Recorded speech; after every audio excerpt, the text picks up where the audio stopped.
এই পরিশ্রম করেই প্রবাসে উঠে দাঁড়াতে হয়।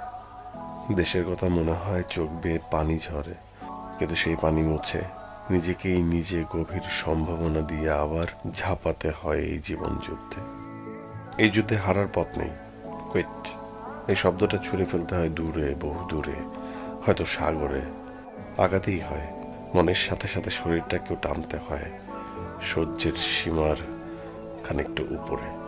অঝোর ধারায় ঘাম ঝরে, কিন্তু ক্লান্তিকে প্রশ্রয় দেওয়া যায় না। এর মাঝে ক্লান্ত শরীরটাকে ঠেলে নিয়ে যায় হাওয়ার্ড ব্রিজের ঠিক নিচে।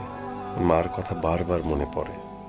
দেশে আমাকে এক গ্লাস পানিও নিজের হাতে তুলে খেতে হয়নি, আর এখন সেই আমি প্রবাসী কি করছি ভাবছি।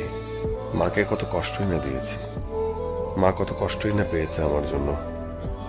বহুদিন পরে মার সাথে কথা হচ্ছে।